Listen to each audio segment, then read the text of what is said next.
Este cultivo de cobertura ha sido sembrado como un mes atrás, hace 5 semanas más o menos. Y esto es solo un ejemplo de una miríada de cultivos de cobertura que tenemos por aquí. En este caso tenemos una mezcla de frijoles, frijoles que pueden ver por aquí.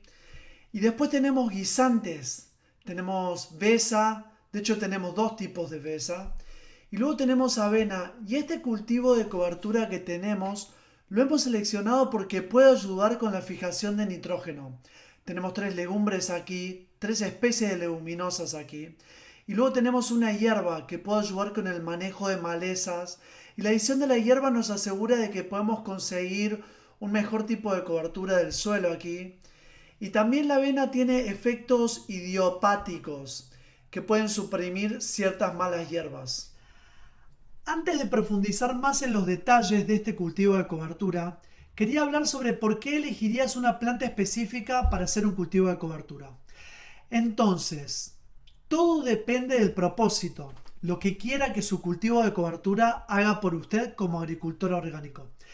En este caso lo estamos usando para fijación de nitrógeno, pero también para control de malezas. Entonces, si vas con el objetivo de fijar nitrógeno, cuantas más legumbres incluyas en la mezcla de cultivos de cobertura, más fijación de nitrógeno vas a obtener. Esto es especialmente si se asegura de que su cultivo tiene las condiciones necesarias en términos de rizobios, en términos de la humedad del suelo, también en términos de temperaturas y la idoneidad de su cultivo para el área donde está ubicado. Entonces, tenemos el manejo de malezas como un propósito principal. También algunas personas lo utilizan para controlar la erosión del suelo, especialmente en el invierno, si no tienen planteado ningún otro cultivo o si no tienen otra cobertura. Entonces, el manejo de malezas es uno.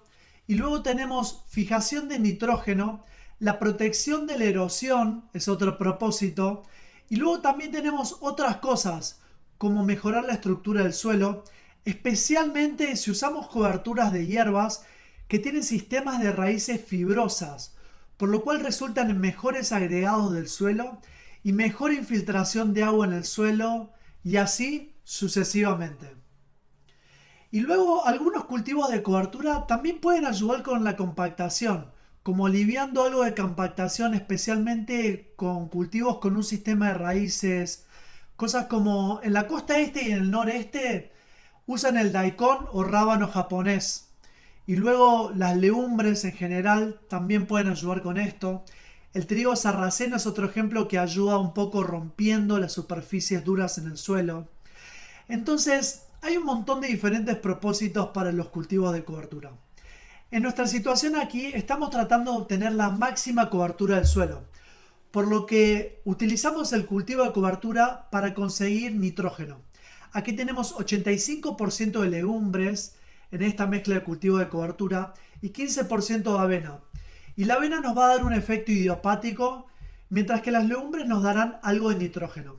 Así que aquí vamos con alrededor de 120 a 125 libras por acre de grado de plantación. Y esto es lo que creo nos ha dado una buena posición en la situación. Así que hablamos de algunas malezas que crecen aquí.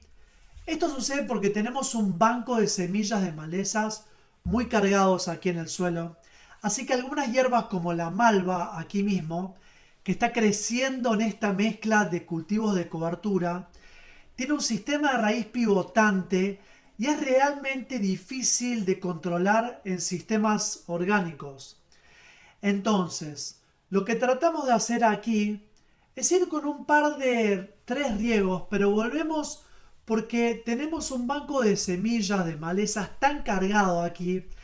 Entonces la malva todavía aparece y las semillas de malva pueden permanecer en el suelo durante muchos años.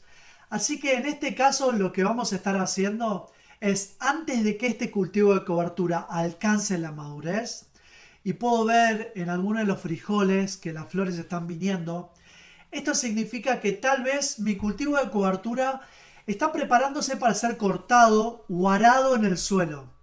Y esta operación significará que nos estaremos deshaciendo de las malas hierbas también antes de que semillen. Entonces, es importante tener en cuenta cuando haya decidido qué cultivo hacer, es cómo va a terminar el cultivo y cuándo lo va a terminar. Y para legumbres en general, obtenemos el máximo rendimiento de nitrógeno si las cosechamos hacia la mitad del periodo de florecimiento, más o menos. Y entonces esto es cuando tienen la mayor cantidad total de nitrógeno. Por lo que en ese punto yo creo que tendrán del 3 al 3,5% de nitrógeno en sus tejidos. Y luego poner de vuelta esa biomasa en el suelo. Aquí tenemos 3 o 4 diferentes especies de legumbres. Tenemos arvejas, que crece como una vid, y tiene estos compuestos de hojas, y esto ayuda a conseguir una buena cobertura del suelo. Y después tenemos frijoles, que tienen una especie de tallo cuadrado y crecen muy rápido, por lo que ayuda bastante con la fijación de nitrógeno. Y luego las otras legumbres que tenemos aquí son los guisantes, que crecen como una vid y también ayudan a conseguir una buena cubierta y a sofocar las malas hierbas. En la parte superior tenemos aquí la avena, que ayuda con el efecto idiopático, lo cual significa que puede suprimir las malas hierbas con alguno de los exudados que libera la tierra. Aquí tenemos una planta de frijol que lo acabo de arrancar de la tierra para que puedan ver el mismo tallo cuadrado característico aquí. Y la otra cosa que podemos ver aquí es la cantidad de nódulos que tenemos en el sistema de raíces de los frijoles.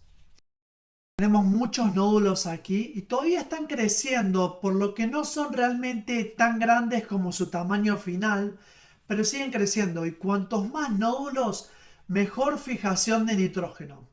Los nódulos son donde viven los rizobios y quieres tener nódulos más grandes y muchos nódulos en el sistema de raíces.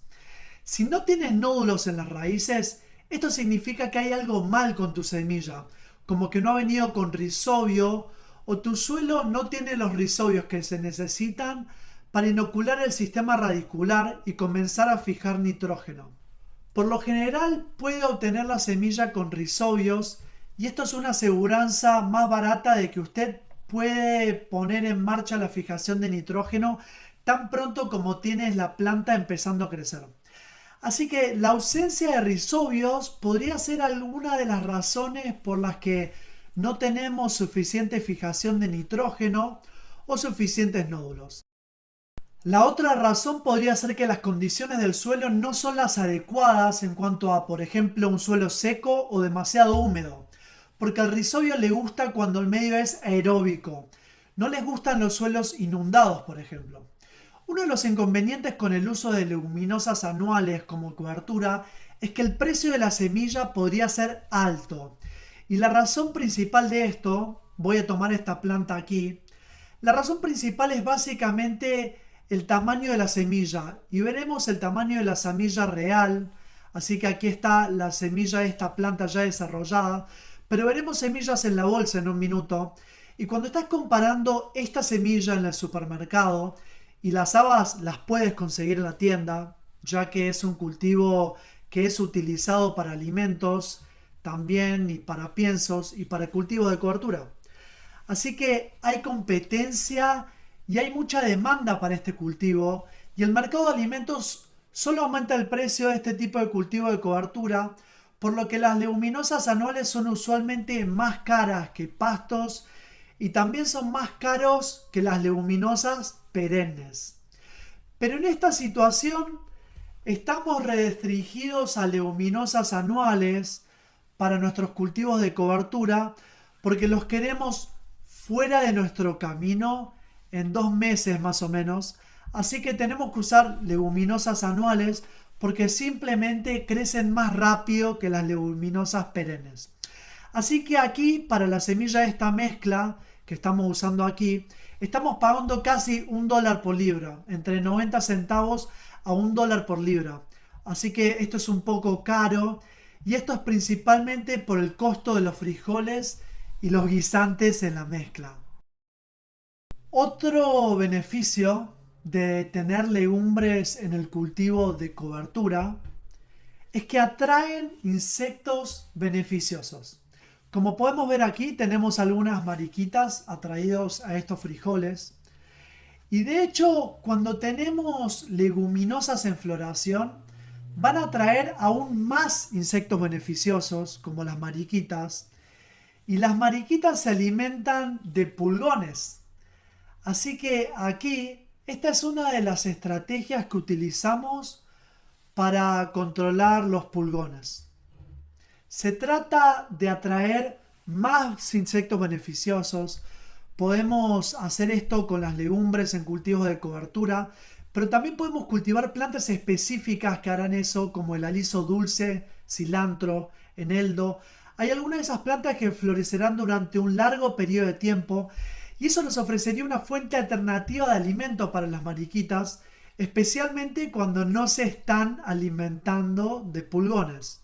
Otro beneficio que también podemos obtener, especialmente de coberturas de raíces profundas, es que pueden acceder a nutrientes de capas más profundas del suelo y disponibilizarlos para la zona de raíces superficiales.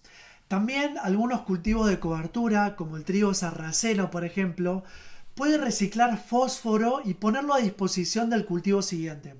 Aquí tenemos un ejemplo de la mezcla de cobertura que estamos usando aquí en esta granja. Y esto es muy popular en esta zona de la costa central de California. Así que aquí tenemos frijoles y pueden ver como el tipo de semilla de gran tamaño aquí. Así que esto ayuda con una especie de rápido crecimiento inicial de la planta, de la legumbre, y luego también ayuda con la formación de nódulos y esas cosas. Pero también esto tiene un costo. Esto es porque las semillas de leguminosas utilizadas para el cultivo de coberturas anuales son caros. Y luego tenemos arvejas moradas aquí, también tenemos guisantes y esto es semillas de avena aquí. Así que otro ejemplo que también tenemos, otro ejemplo es el trigo sarraceno. Y esta es la semilla de trigo sarraceno. Y no es un pasto, aunque el nombre sugiera que es un pasto, una hierba, pero no tiene nada que ver con los pastos, excepto por el alto contenido de almidón en la semilla. La semilla de trigo sarraceno tiene una forma realmente curiosa. Tiene una especie de forma piramidal, excepto que es un poco redonda, es más como una forma de diamante.